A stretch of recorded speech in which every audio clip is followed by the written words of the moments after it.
Alors avant de commencer, avant qu'on puisse partager la pensée que le Seigneur a mise sur mon cœur, j'aimerais vous dire un mot en particulier. Et ce mot, c'est bonjour. Bonjour à chacun et bonjour à chacune.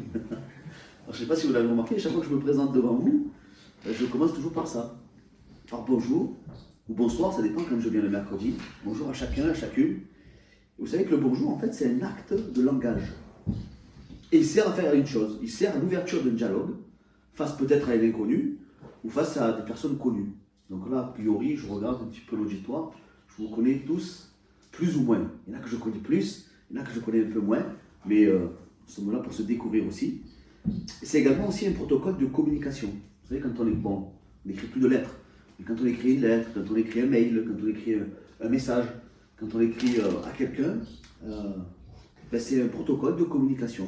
On démarre par bonjour, on fait par une salutation. C'est un signe aussi de bienveillance envers la personne à laquelle on s'approche. Je ne sais pas si vous avez remarqué, quand on est dans un endroit et que les personnes ne disent pas bonjour, on est un peu, tiens, c'est bizarre, il manque un peu de bien. Il ne faut pas attention à nous. Donc voilà, c'est un acte de bienveillance. C'est une formule de politesse. On connaît des enfants qui sont bien éduqués, entre guillemets, des enfants qui disent bonjour. Moi, je me rappelle quand j'étais petit, n'importe où j'allais, systématiquement, les parents disaient Philippe, tu dis bonjour dès que tu arrives. Alors, on rentre dans un magasin, on me dit oh, bonjour, bonjour. Mais tellement je disais bonjour à tout le monde, même dans la rue. Quand je croisais des personnes, bonjour, bonjour, bonjour. Bon, c'était mes parents qui m'avaient inculqué ça. Quand j'arrive chez quelqu'un, évidemment, quand on arrive chez quelqu'un, on dit bonjour. Quand on accueille une personne, on lui dit bonjour. Et avec le nouveau moyen de communication, moi j'ai l'impression, je ne sais pas vous, que le bonjour ou que les salutations se perdent. Des fois on reçoit un message, ou on reçoit un mail, et il n'y a pas de bonjour. C'est d'accord, on va directement dans le vif du sujet. Et j'ai un exemple simple, hein. Ça fait plus de 20 ans qu'avec Mélanie, on habite ensemble. Ça fait plus de 20 ans qu'on habite ensemble, qu'on se voit donc tous les jours. Et en réalité, si je réfléchis, je me dis, c'est quand la dernière fois que j'ai dit bonjour à Mélanie? En fait, ça fait longtemps que je n'ai pas dit bonjour, Mélanie. En fait, c'est normal. Parce qu'en fait, tellement on est toujours ensemble, qu'on a l'impression que la relation, elle n'est pas coupée. Donc, il n'y a pas eu de coupure. Et donc, finalement, je ne dis pas bonjour. Alors, pourquoi je vous dis ça?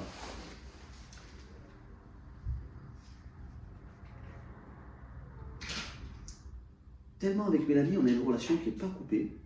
Donc, j'ai l'impression qu'on est toujours ensemble. Mais plein de fois. Alors, je ne sais pas si c'est vous pareil, si avec votre mari, avec vos enfants, avec votre épouse, les personnes qui sont proches. Parfois, j'ai l'impression que je n'entends pas, ou que je ne comprends pas ce qu'elle désire me dire. C'est bizarre, hein? Des fois même, j'ai l'impression que plein de fois, je passe à côté d'un message, que je passe à côté d'un ressenti, d'un sentiment, peut-être d'une frustration aussi. Et peut-être même je suis la source de la frustration. Alors ça, c'est sûr et certain, j'ai les yeux fermés et les oreilles bien bouchées. Et en fait, je ne sais pas si vous avez remarqué, mais notre façon de communiquer, elle a vraiment changé. Elle a vraiment évolué. On est dans un monde de communication. Il faut que tout soit dit. Il faut que tout soit, faut que ce soit clair. Si ce n'est pas clair, je veux dire, on ne lit plus entre les lignes. Et je ne suis pas convaincu que même si ça évolue, je ne suis pas convaincu en fait que ça s'améliore. Donc la plupart du temps, on communique par SMS, c'est plus pratique, hein. Plus pratique qu'un petit SMS. On communique par message vocal aussi. C'est-à-dire on ne prend même plus le temps de prendre le numéro, on prend notre téléphone, on appuie sur un bouton, on laisse le message vocal et on l'envoie. Des fois, on communique par message interposé aussi. Et on ne prend même plus le temps de discuter. On communique beaucoup, parce que la communication elle est là. On dit toujours qu'il faut communiquer, donc il faut faire passer des messages, il faut savoir les plannings, les agendas. La communication est bonne, mais j'ai l'impression qu'il n'y a plus de discussion. On ne discute plus. Il n'y a plus vraiment d'échange. Et j'ai l'impression aussi, moi personnellement, depuis un certain temps, comme avec mon épouse, tellement on est proche, que j'ai même plus besoin de lui dire bonjour, plus besoin. Mais j'ai réalisé depuis un petit moment qu'en fait, peut-être que de temps en temps, à Dieu, je faisais la même chose. Peut-être qu'à Dieu, je lui envoie que des messages vocaux, ou je lui envoie des petits textos au Seigneur. Quel exemple de petits textos qu'on peut envoyer? Ah, merci Seigneur pour cette journée, bénis ce que j'aime et garde-les aujourd'hui. Alors ça, c'est un texto qu'on peut envoyer. Moi, le matin, celui-là, hop, je prends mon petit texto, mais c'est pas un temps que je passe avec Dieu. C'est un petit message que je lui envoie. Merci Seigneur pour ce repas. Bénis, sanctifie les aliments. Bénis les mains qui ont préparé ce repas. Hop, ça c'est des messages tout prêts. Ils sont tout prêts, tac, on les envoie. Seigneur, merci pour cette journée. Garde ma nuit de sommeil et garde la vie de mes proches. Voilà. Oh, moi j'en ai plein. Hein. Si vous en voulez, j'en ai plein. J'ai plein de textos tout prêts là pour le Seigneur. Seigneur, pardon pour telle ou telle chose. Seigneur, je dois faire comment là, dans cette situation? Oh, Seigneur, la situation est compliquée. Allez, s'il te plaît, sors-moi de là. Mais comment Dieu va nous répondre? Parce que Dieu répond toujours aux messages. Même si c'est des petits textos, même si c'est des petits messages par-ci par-là, il va nous répondre. Alors ce que je fais, c'est très simple. Alors je regarde mon portable, ouais, effectivement, ou je prends mon ordinateur ou ma tablette, et je regarde une petite vidéo, une petite prédication. Et là, le Seigneur va me parler. Alors j'ouvre un autre outil de communication. Et ça, je vous le conseille, c'est celui où Dieu nous répond le plus souvent. Voilà, c'est celui-là. Amen. Alors là, il nous répond très très souvent, et normalement c'est très très clair aussi. Hein. Alors qu'est-ce que je fais? J'ouvre la Bible, hop, et je lis quelques textos de la part de Dieu. Voilà. Donc nous vivons une époque où tout va de plus en plus vite. On va à une époque où on a l'impression de ne plus avoir le temps. C'est pour ça que c'est important de communiquer. Et c'est pourtant que la communication aille vite. C'est pour ça que les messages, tac, c'est instantané. Donc ça va de plus en plus vite parce qu'on n'a plus le temps. Oh, j'ai pas le temps, j'ai pas le temps. Est-ce que vous avez déjà entendu cette phrase que beaucoup disent? Ah, il faudrait que tu viennes à la maison. Ou alors il faudrait qu'on s'appelle. Oh, mais écoute, il va falloir que je trouve le temps. Il va falloir que je trouve le temps de. Ça, c'est une phrase qu'on a bien le temps de. Enfin, qu'on n'a pas le temps, mais c'est une phrase qu'on a bien assimilée. Et moi, je pense qu'on devrait dire écoute, pour ça, et pour toute chose en fait, faut que je prenne le temps de. Je pense qu'à un moment donné, il faut arrêter de dire j'ai pas le temps. Ou alors je vais essayer de trouver du temps. Mais en fait, le temps il est tellement comblé par beaucoup de choses, nos agendas sont tellement vite comblés, qu'en fait, il faut qu'on prenne le temps d'eux. Et la pensée de ce matin, c'est simplement celle-ci. Prenons le temps avec le Seigneur. Prenons le temps avec le Seigneur. Vous savez, vivre la communion fraternelle, venir aux réunions plénières, venir le dimanche, le mercredi, avoir une activité dans l'église aussi, c'est très bien, hein, c'est des choses que nous devons avoir, parce que ça va nous encourager, ça va nous édifier, parce qu'on va prier les uns pour les autres. Quand il y en a un qui tombe, eh ben, un le relève. Et il y a vraiment des bénédictions dans la communion fraternelle, donc là il n'y a aucun doute. Donc c'est très très bien ce qu'on vit. On est béni par le message des prédicateurs, on est fortifié comme ce matin par le moment de louange qui nous conduit dans une adoration, ça nous fait du bien. Mais j'ai envie de dire, mon frère, ma soeur, rien ne peut remplacer notre temps personnel avec Dieu. Et pour cela, nous avons le meilleur des exemples. Jésus lui-même, c'était notre meilleur exemple. Lui, Jésus, qu'est-ce qu'il faisait? Il passait des heures et des heures dans l'intimité avec le Père. Il passait vraiment beaucoup de temps dans l'intimité avec Dieu. On peut lire dans Matthieu 26 et le verset 40, si vous avez vos Bibles, je vous laisse le temps de l'ouvrir. Dans l'évangile de Matthieu, Matthieu 26, et on va lire juste le verset 40.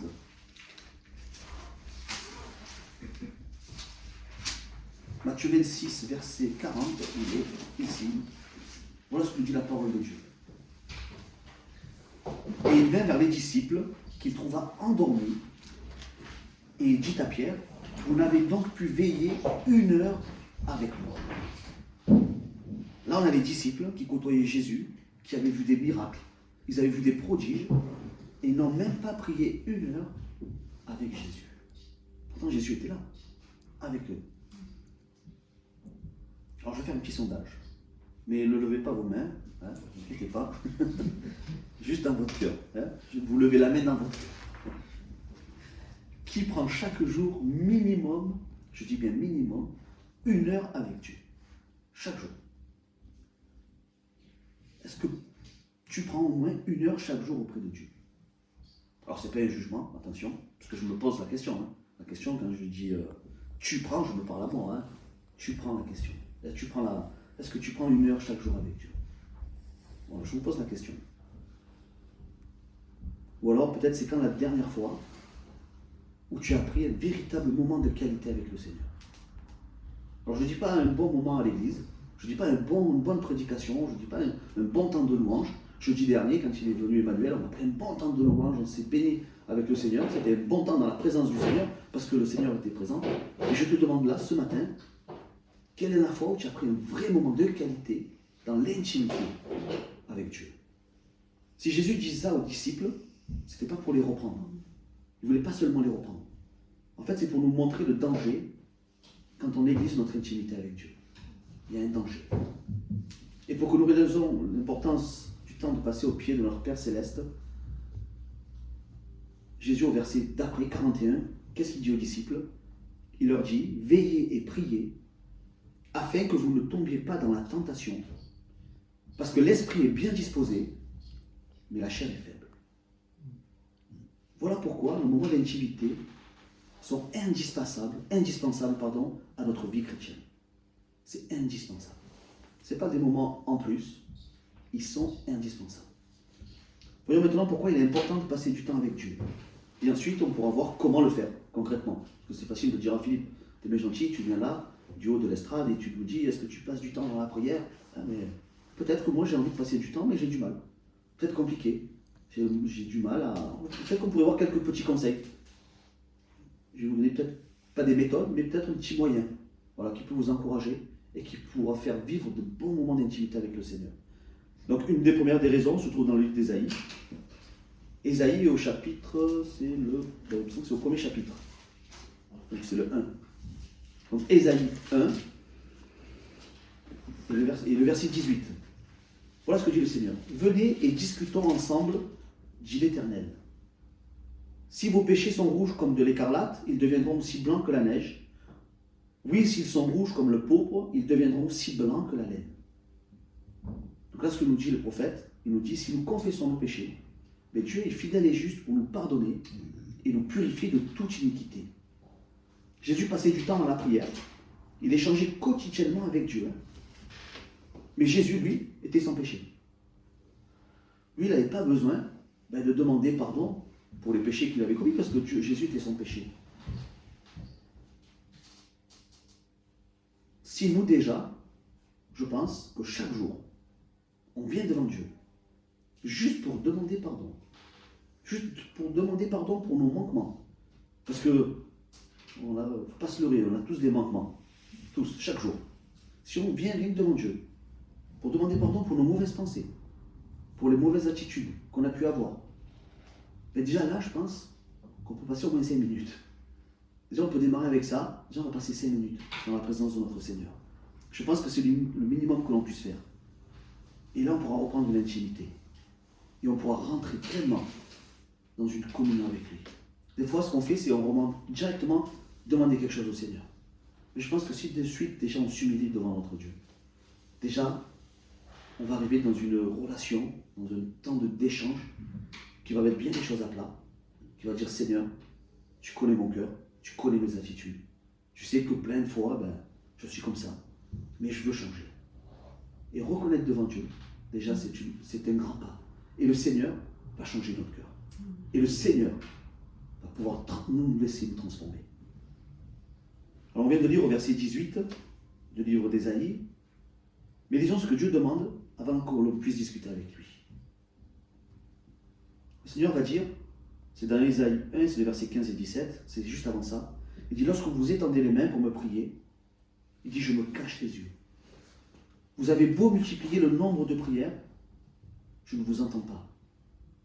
Car vos mains sont pleines de sang. Lavez-vous donc, purifiez-vous, écartez de ma vue vos mauvaises actions et cessez de faire le mal. Apprenez à faire le bien, efforcez-vous d'agir avec droiture, assistez l'opprimé et défendez le droit de l'orphelin. Plaidez la cause de la veuve. Nous avons un Dieu qui ne se lasse pas de pardonner. Donc, je pense que la moindre des choses, c'est de lui demander pardon, chaque jour. Parce que chaque jour, on a des mauvaises attitudes. Parce que ses voix ne sont pas nos voix, ses pensées ne sont pas nos pensées. Et Dieu ne dit pas cela pour nous rejeter. Il ne dit pas cela pour nous accuser. En fait, il nous dit ça pour nous appeler à revenir à lui. Alors j'ai envie de dire, plions le genou chaque jour et venons à lui d'un cœur repentant. Je pense que ça, on peut tous le faire. Et je pense que ça, on doit tous le faire. Passer du temps avec Dieu dans la prière nous aide aussi à le connaître. Passer du temps avec Dieu dans la prière nous aide aussi à connaître sa volonté pour nos vies. Passer du temps dans la prière avec Dieu nous apprend aussi à être dépendants de lui. Tout au long des évangiles, nous voyons Jésus se retirer pour prier. Tout le long, quand on lit les évangiles. Chaque fois qu'il y a eu un moment particulier, toujours le Seigneur se retirait, se mettait à part pour prier. Il aurait pu prier avec ses frères et sœurs, il aurait pu prier avec les... On se dit que là, quand deux personnes s'accordent pour demander quelque chose, soyez sûr que cette chose était accordée. Il aurait pu faire ça. Mais on voit que le Seigneur se prend un temps à part. Toujours. Un temps à part pour prier seul. Pour être dans l'intimité seul avec son Père. Alors je peux prier, c'est très bien de prier avec mon épouse, c'est très bien de prier avec les frères et sœurs. Mais il ne faut surtout pas négliger nos temps d'intimité avec Dieu. Vous savez, il y a une prière que je dis souvent. C'est un désir de mon cœur, c'est une réalité. Hein. Souvent je dis, Seigneur, que ma vie soit le reflet de ma relation avec toi. Que ma vie soit le reflet de ma relation avec toi. Alors quand je manque de patience, finalement, je sais où j'ai manqué. Quand je manque de patience, j'ai manqué dans mon intimité avec Dieu. Vous savez, quand je manque de foi pour mon avenir, je sais où j'ai manqué. C'est dans mon intimité avec Dieu. Vous savez, quand j'ai des paroles, des attitudes mauvaises, peut-être envers mes proches, je sais où j'ai manqué. C'est dans mon intimité avec Dieu. Vous savez, mon couple, des fois, il peut être en danger. Je ne sais plus comment agir avec mon conjoint. Je sais où j'ai manqué. C'est dans mon intimité avec Dieu. J'ai du mal à reconnaître mes torts. Ah, j'arrive pas à demander pardon. Je sais où j'ai manqué. C'est dans mon intimité avec Dieu. Je ne lis plus ma Bible. C'est compliqué d'ouvrir la Bible. Moi, c'est dur de venir à l'église. Ah, la communion confraternelle, c'est compliqué. Les frères et sœurs, ils ne disent pas bonjour. Si tu es comme ça, je sais où tu as manqué. C'est dans ton intimité avec Dieu. Vous savez, Jésus était le reflet de sa relation avec le Père. Jean 4, le verset 34 nous dit,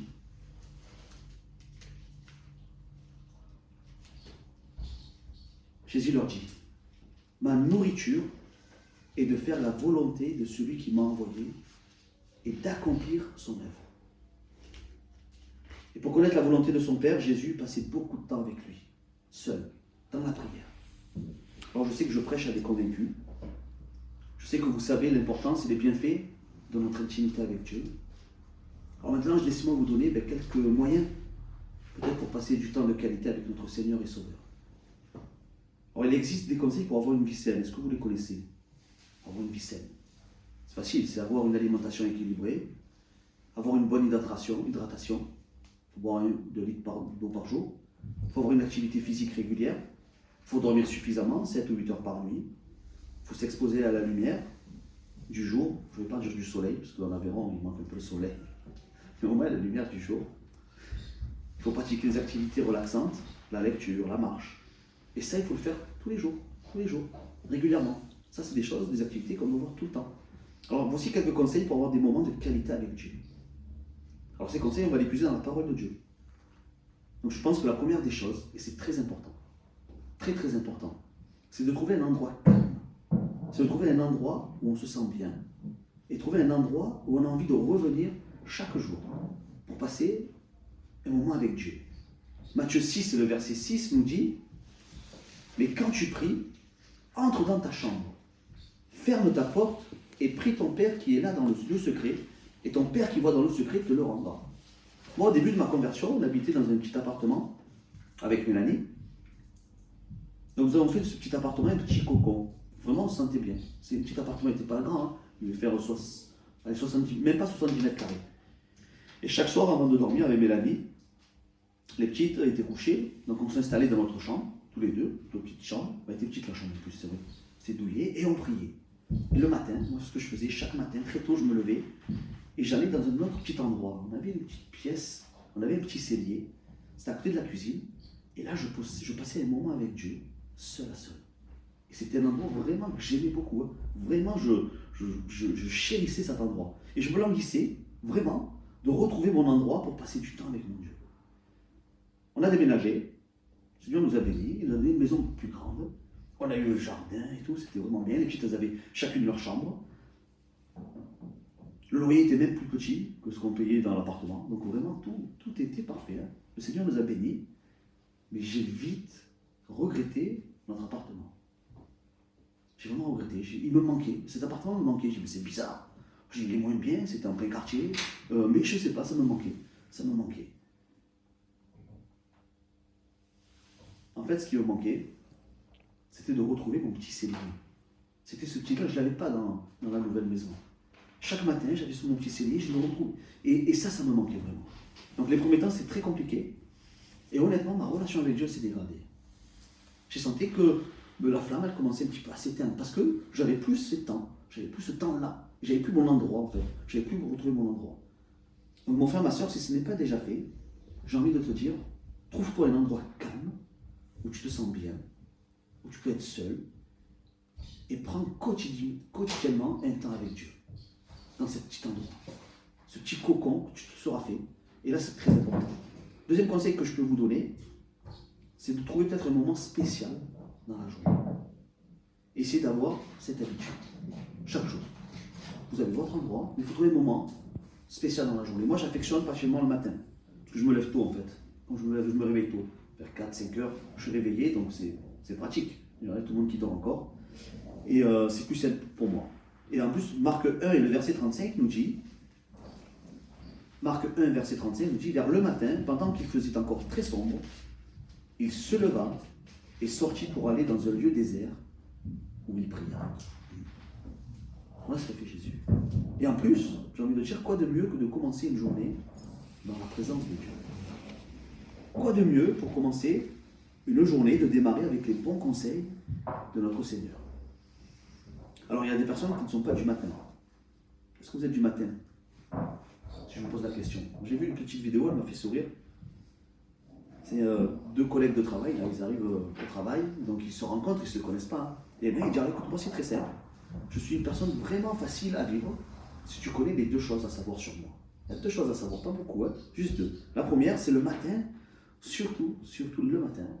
Il ne faut surtout pas me parler tant que je n'ai pas bu mon café. Alors ça, c'est la première des choses. Si tu sais ça, déjà, si je n'ai pas bu mon café, il ne faudra surtout pas me parler. Hein. Ça, c'est la première chose. Et la deuxième chose, en fait, c'est que je ne bois jamais de café. Donc ça laisse déjà l'état de cœur du garçon. Hein. Donc il y en a qui sont ni du matin ni de l'après-midi. Mais j'ai envie de vous dire une chose. Que votre humeur du matin soit le reflet de votre relation avec Dieu. Alors pour garder cette bonne humeur du matin tout au long de la journée, quoi de mieux aussi peut-être que de s'entretenir avec des louanges. Éphésiens 5, le verset 19 nous dit « Entretenez-vous par des psaumes, par des hymnes et par des cantiques spirituels, chantant et célébrant de tout votre cœur les louanges du Seigneur. » Dieu siège au milieu des louanges de son peuple. Donc écoutons des louanges. Des fois on aime bien la musique aussi, peut-être mondaine. Il n'y a pas de mal à écouter la musique du monde. Ça dépend de la musique. Attention à ce que je dis. Parce que tout est permis, mais tout n'édifie pas. Alors j'ai envie de dire, soyons édifiés par des musiques spirituelles. Ce matin, le titre du message, c'est prenons du temps avec le Seigneur. Alors j'ai envie de dire, si on doit prendre du temps avec le Seigneur, il faut privilégier les endroits où il est présent. Je pense que si on écoute du rap, je ne suis pas convaincu que le Seigneur soit présent. Si on va en boîte de nuit, c'est sûr et certain, le Seigneur ne sera pas présent. Très important les endroits où on va. Très important les personnes que l'on côtoie. C'est indispensable. J'ai entendu un message ce matin qui était très bien. Le verset qui dit « Comme le fer aiguise le fer, l'homme s'aiguise aussi au contact de l'homme. » Donc j'ai envie de dire aussi comme le frère ou la sœur aiguise le frère ou la sœur. Donc attention aussi à nos relations. Ça c'est très important. Alors quel conseil aussi on peut prendre pour prendre du temps avec Dieu? J'ai envie de dire, quoi de mieux que de lire et de méditer sa parole? Tout simplement. Le psaume 1 et le verset 1 à 3, on commence par le psaume 1. Qu'est-ce qu'il dit le psaume 1? Je me laisse le temps de prendre la page.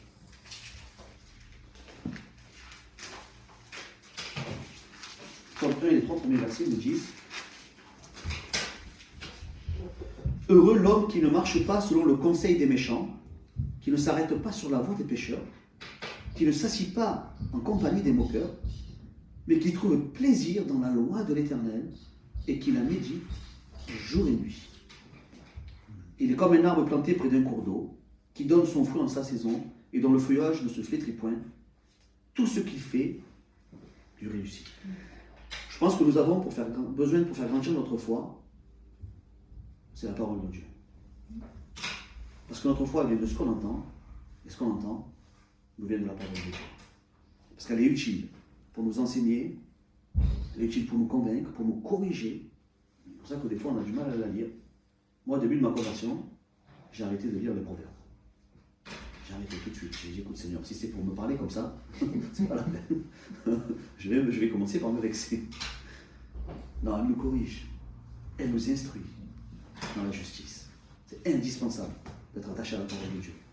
La Bible est une des meilleures façons pour pouvoir avoir des moments de qualité avec notre Dieu. Vous savez, si la Bible était un livre comme les autres, je pense que dans certains pays, elle ne serait pas interdite. Vous savez, dans des pays où il est interdit d'avoir deux Bibles. On peut en avoir une, parce qu'il y a un petit peu la liberté, on va dire, de croyance. Mais si on en a deux, c'est-à-dire que si on se dit, tiens, je pourrais la donner à quelqu'un, ben là, on peut être accusé de prosélytisme, et ça peut aller très loin, on peut finir en prison. Je pense que si la Bible était un livre comme les autres, il n'y a personne qui la combattrait. Si la Bible était un livre comme les autres, ben je pense qu'elle ne changerait pas des vies. À commencer par la mienne. Parce que moi, la parole de Dieu, elle m'a convaincu que j'étais pécheur et que j'étais perdu pour l'éternité. Elle m'a convaincu aussi que Jésus était mort pour mes péchés et que grâce à son sacrifice, ben, j'étais réconcilié avec mon Dieu. La Bible m'a instruite selon la justice de Dieu, alors que ma vie aussi soit le reflet de la relation que j'ai avec la parole de Dieu. Ça va être compliqué de mettre la parole de Dieu en pratique, ben, si on ne lit pas ce qu'elle nous dit. Ça va être très compliqué. Vous savez, il y a tellement d'autres façons de passer du temps avec notre Dieu, mais j'aimerais que ce matin on puisse garder juste ces petits conseils. Juste les petits conseils là qu'on a partagés. L'intimité avec Dieu est essentielle pour notre vie chrétienne.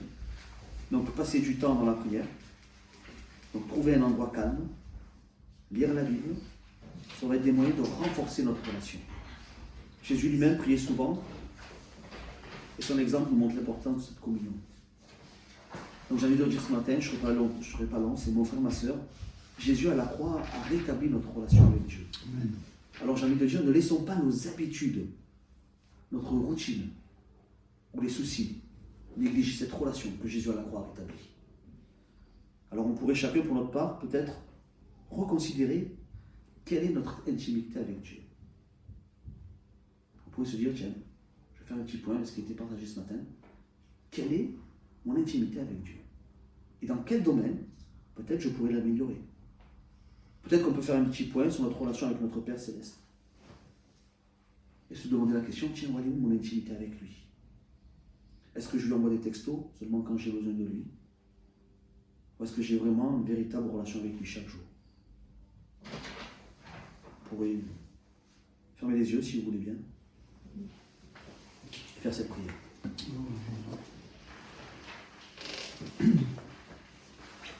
Seigneur mon Dieu, c'est vrai, ton Fils qui était sans faute, qui était sans iniquité, sans péché.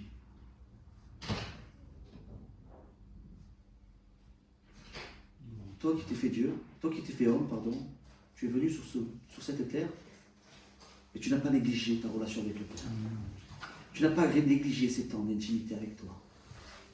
Alors nous voulons, Seigneur mon Dieu, sur cet exemple qui est Jésus, et passer du temps dans l'intimité. Nous ne voulons plus négliger ces temps. Nous ne voulons plus bâcler ces moments. Nous ne voulons plus t'envoyer des textos. Nous ne voulons plus avoir des messages rapides. Mais nous voulons une réelle intimité avec toi. Alors je demande, Seigneur mon Dieu, déjà pour ma part, de pouvoir susciter des temps, de pouvoir susciter des moments où je peux retrouver cette intimité, que je puisse retrouver mon petit cellier du début de ma relation, que je puisse retrouver cet endroit calme où tu viens, où tu es présent, où tu peux me consoler, où tu peux me guérir, où tu peux me guider, où tu peux me remplir de toi, afin que je puisse, en retour, faire du bien autour de moi. Oui, que ma relation, que ma vie tout entière soit le reflet de ma relation avec toi. Quand je parle à mes frères, à mes sœurs, que mes paroles soient le reflet de ma relation avec toi. Quand je suis en discussion avec mon épouse, avec mes enfants, que mes mots soient le reflet de ma relation avec toi. Quand je suis blessé, attaqué, quand je suis contrarié, que mes attitudes soient le reflet de ma relation avec toi. Merci Seigneur encore de venir nous remplir de ton esprit. Que nous puissions diminuer afin que tu puisses vraiment prendre toute la place. Et que ce matin, nous puissions réaliser là où nous avons manqué. Et que nous puissions rectifier le tir. Et pouvoir susciter des temps d'intimité avec toi. Que tu sois glorifié Seigneur.